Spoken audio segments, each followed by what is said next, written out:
You're either good or you're not good. It don't matter if you win by an inch or a mile. Winning's winning. It's more than just a hobby, it's a sense of identity. It's a respect thing. It's not how you stand by your car, it's how you race your car. Racers will do anything for their passion. The guns, the women, the cars. This is what made me want to become an actor. Not just getting, pretty little girls to, stand around the cars.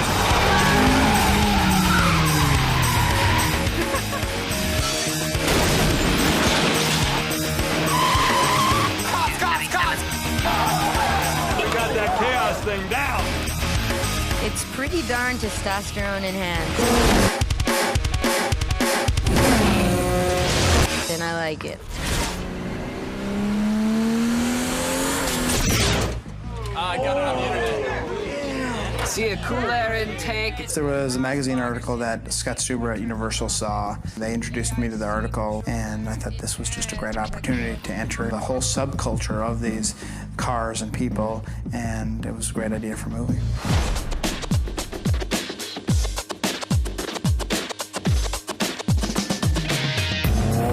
One of the things that's interesting about this world is it's really a meritocracy. If you can design and race a car that will do the quarter mile in less than 10 seconds, you get everybody's admiration and everybody's money in a bet. Basically, you have a great car or you don't have a great car. It's more than just a hobby, it's a sense of identity. And their identity is reflected in these cars that may have started out as junk piles or leftovers from their parents. And they turned into something that they're proud of. If you can take your mom's Civic and add another $9,000 or $10,000 to it and wind up with a high-performance racing car, that's within reach of most kids. How much horsepower? 800 horsepower. Let me just explain to you, there's about 200 cars here. This car can beat any car. And out of that has come a new subculture. And that subculture is going to just keep growing. Themselves in the culture and find out everything they could about the nuts and bolts of these import cars. Besides the cars, they wanted to learn more of the lifestyle aspect of it.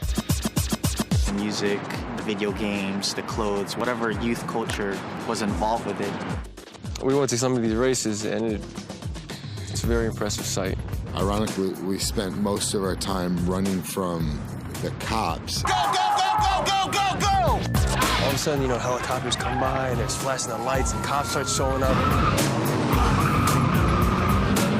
Gotta be out. I think racers must have some kind of telepathy, because it's not like they're handing out flyers or like, this is where we're going, or these are the directions, or follow me. They disperse and then reunite and regather somewhere else. It's bizarre. I think you start because you want to find other people that have the same love that you have. Welcome to Race Wars. We had about 1,500 Asian cars, imports, with drivers in a scene that we called Race Wars. And probably 1,000 extras or so that day. I think they put flyers out and they announced it on the internet, but the amount of people that showed up and with their, cool cars with the gadgets and the cars are hopping like they're in some rap video. Enjoy yourselves, just be yourselves. There'll be lots of cameras floating around. Gonna shoot until the sun goes down. Rob and the casting people were using authentic people right off the street. They were using those people who do this on a daily basis. They were using their cars. They were using their wardrobe. We had cars lining both sides of the street for probably about a half a mile. It's over 200 cars, and I don't know how many extras, because in each car probably came at least 2 or 3 people, if not more. It's kind of like youth culture, it's everything rolled into one. I mean, people like to race, they like to look good, they want to be noticed. Just give me props, that's all I want, baby. There are actual girls out there who have been racing for a long time. Feels like it's about time. Tired of seeing the chicks go like this so that the guys can race. So what you see on screen is an authentic representation of what goes on every weeknight and every weekend night on the highways and byways of America. it becomes like a family thing. You have fun racing, but at the same time, when you're back at the pits, it's like you're with friends, you're with family. It's a cool world. I love the realm. The film so honestly and so accurately depicts this world. We haven't seen this world. We haven't seen this culture on film. I think a lot of mainstream people will start to understand this youth culture that does this.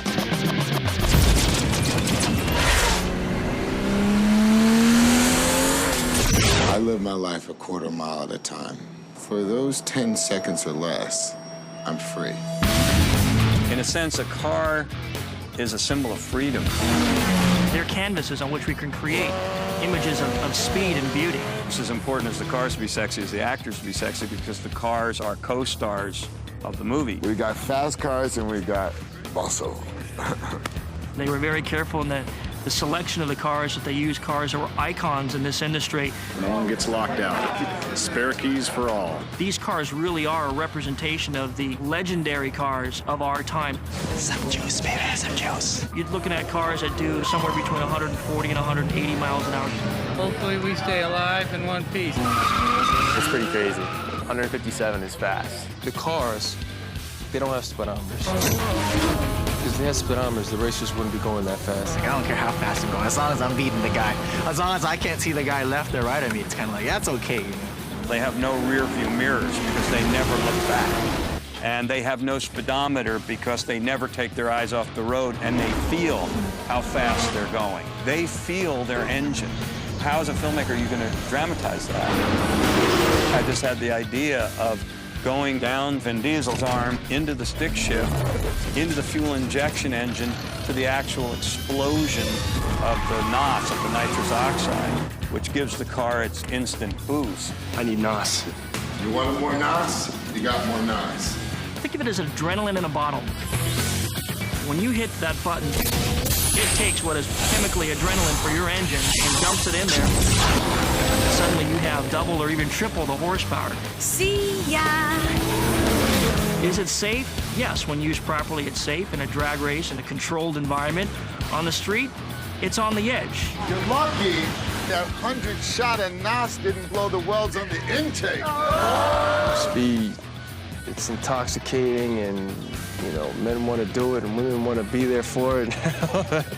We're going to try to take speed and the illusion of speed, which is very difficult to capture on film, and take a new leap into making you feel the actual experience of 170 miles an hour on a city street. You're attracted to the idea of controlling that speed. On green, I'm going for it. It's definitely adrenaline enhanced. It's freaking cool. I like it.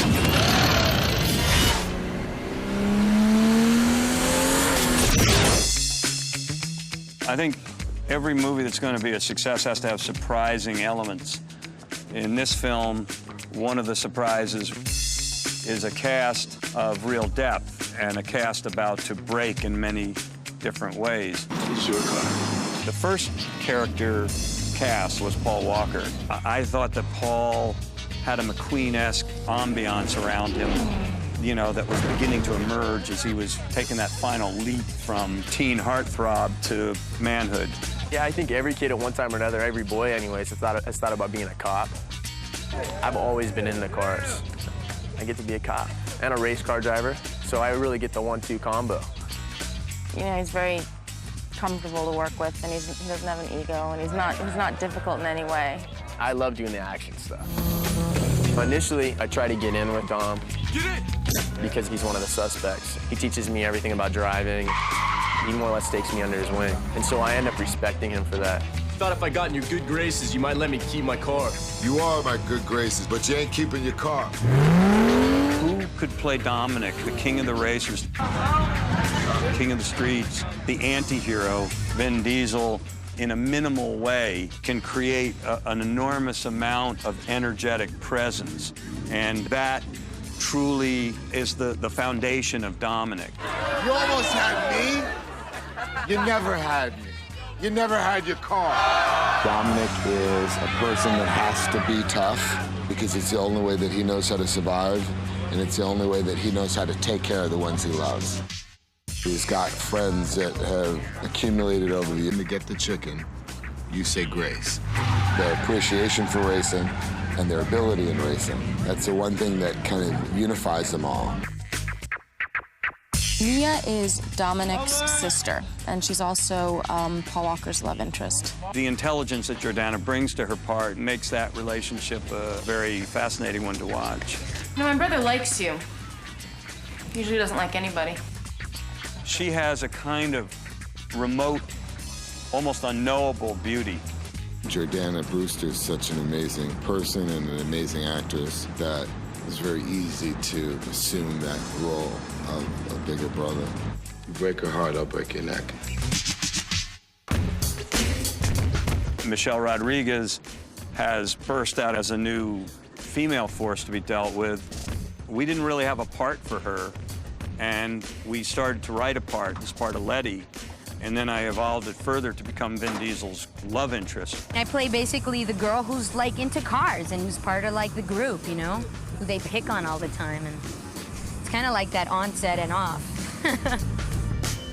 You know, she came out here all toughness and attitude. Ow!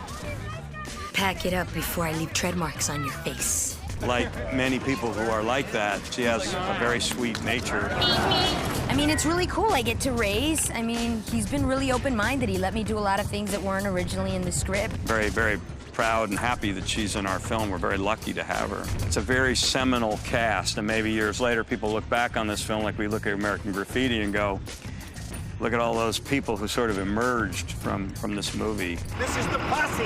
Yeah.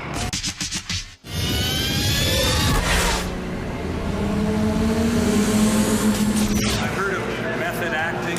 Yeah. It's like method directing. I think the director's most important job is the tone of the film. Put the gun down now! You are the cop!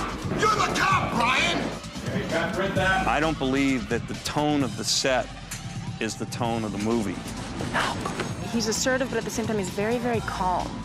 So that everyone around him can be as stressed as they want, but he's very calm, which is a miracle for directors, because they're the ones, I think, with the most pressure in this sort of situation. When you're asking 150 people to cooperate, to work well together, the looseness is conducive to that. He's doing a scene where Rob does a cameo as a pizza man. We ran out of money before this part was cast. What the hell's going on around here? Street's closed, pizza boy. Find another way home. I'll take care of you, pizza boy. Our goals for each day are very specific, but if there's a little jocularity, Ladies and gentlemen, Mr. Vin Diesel. if there's a little friendly interaction, we're just, you know, putting the lubricant on the ball bearings that make the whole machine turn. Just the way it is. My job is to keep that tone in front of the camera while keeping the machinery that's making the film, the men and women who are all collaborators of mine to make this movie, work very easily together to achieve a common purpose. A great day. When that happens, you have a wonderful experience making the movie, and then you present the audience a wonderful experience as they watch the movie. All right, check the gates on that. We're not doing that again.